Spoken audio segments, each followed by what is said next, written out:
Wife of Chinese politician suspected over Brit murder. Bo Xilai was the high-flying populist party boss who ran China's biggest municipality, Chongqing. Also on the programme, why are Facebook buying Instagram for $1 billion? Student saves bus after driver collapses. And I believe in a thing called Gaga. Good evening. Bo Xilai was the high-flying populist party boss who ran China's biggest municipality, Chongqing. He was tipped for a seat on the Standing Committee of the Politburo, China's ruling body. He was friends with Neil Heywood, a young British businessman who worked in due diligence corporate investigations. I understand he worked from time to time for a secretive, legitimate company set up, a former MI6 officer which investigates companies on behalf of business clients. It's rare for foreigners to get close to high-ranking party officials. Heywood was an old Harrovian. Bo's son got into Harrow with his help. Bo was also friendly with Peter Mandelson. Heywood was found dead in Chongqing last November, his body cremated without a post-mortem. His family didn't object. The official police report says he died from excess alcohol consumption. The city's police chief, Bo's right-hand man, then turned up at the US consulate in Chengdu, 200 miles away, on February 6. He sought asylum. He'd contacted the UK consulate at first, but didn't turn up to a meeting. While with the US diplomats, Chinese state media now reports he accused Bo's wife of killing Heywood. In early February, the UK embassy asked China to investigate Heywood's death. It seems the US diplomats passed on police chiefs' suspicions and accusations to heal their UK counterparts. I hear that William Hague was briefed at the time. Neil Heywood's friends tell me Bo did fall out with Mr. Heywood some time before his death. Heywood told his friend that someone close to Bo was briefing against him, jealous of the British man's influence on Bo. Mr. Heywood said he'd even considered leaving the country at the time. China's state news agency says there was some kind of business dispute between Mr. Heywood and Bo's family. The police chief seeking asylum left the consulate and was taken into government custody. He hasn't been seen since. It now appears his accusations have been taken seriously by the Chinese authorities, who have formed a team to investigate Mr. Bo's wife and a family employee. Bo was sacked as Chongqing party chief in March. A huge scandal which got lots of comments on social media. Today, according to Reuters, he is suspended from all senior party ranks. However, he is still referred to as comrade, which suggests he is still allowed to retain his party membership. The investigation continues. The Foreign Office says it has seen the reports about Neil Heywood, but is not speculating or commenting at this time. David Cameron, on a tour of Asia, is also expected to give his reaction to reporters travelling with the Prime Minister's group.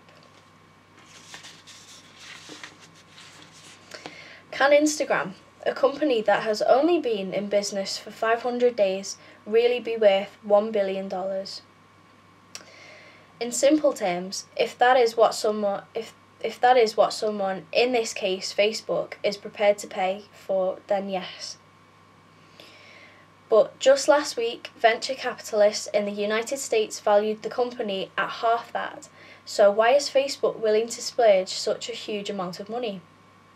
Well, an undisclosed amount of the deal is understood to be in shares from a company, Facebook, that is yet to be sold on the stock market.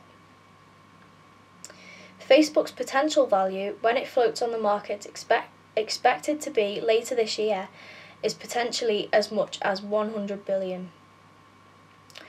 So, let's look at it another way. $1 billion may not sound like a realistic price for a company with just 13 staff and no revenue. Yes, you read that correctly, no revenue.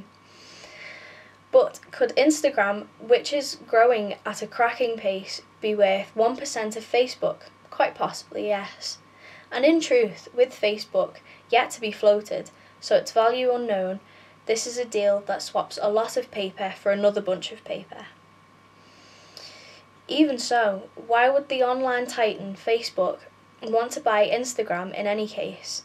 Just last week, the app company, which in case, like many of us, you're not familiar with it, is an app that is used for photo sharing, launched its new version for Android's Google's phone. More than 1 million people downloaded it on the first day that it was available. That is an extraordinary take-up rate for any product. Enormous and dominant as it is, Facebook's success has predominantly been based on the desktop, with its use on mobiles growing alongside. Instagram is a hugely successful mobile technology product that gives Facebook a rapidly growing slice of that fast-growing sector. And they are not the only ones. Recently, what was a small games developer, OMG Pop, who created the app Draw Something, a bit like Mobile Pictionary, was bought by Zynga, the developer, for $180 million. That was OMG Pop's reward after it reportedly got 50 million downloads in just 50 days. With the cost developing such a product collapsing and routes to market multiplying, small companies with a good idea can catch the eye of those with big checkbooks much more easily than in times go by. But with the recent past littered with technology acquisitions that have subsequently gone awry, Bebo, MySpace and even Friends Reunited, $1 billion price tag for Instagram could over time prove to be misguided. But with Facebook itself warming up to what could be the biggest business float of all time, even if the deal does not work out, Mark Zuckerberg and his colleagues can certainly afford to make the odd mistake.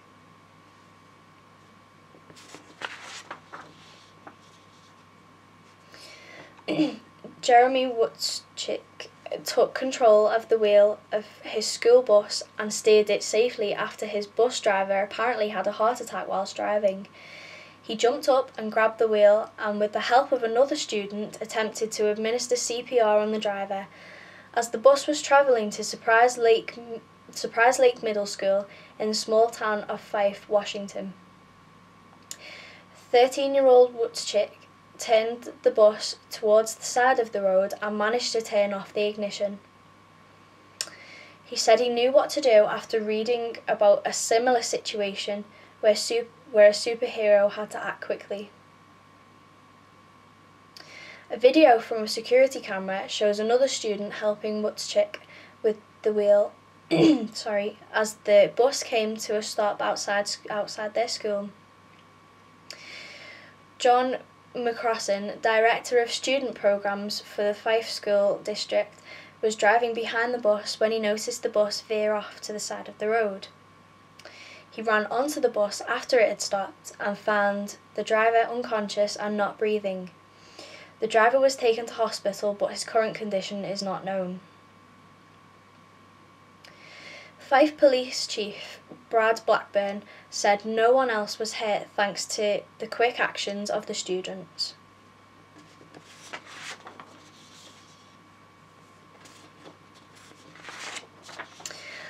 And finally, forgotten glam rockers The Darkness have landed a prestigious support slot on the UK dates of Lady Gaga's world tour.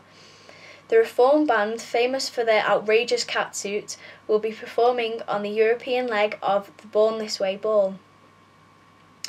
The band's frontman, Justin Hawkins, took to Twitter to announce the news. The group, best known for the track I Believe in a Thing Called Love, won 3 Brit Awards in 2004 and had 5 top 10 hits. They did split in 2006 when Hawkins quit. He later revealed he had fought a secret battle with chronic drug addiction and alcoholism. The band got back together last year.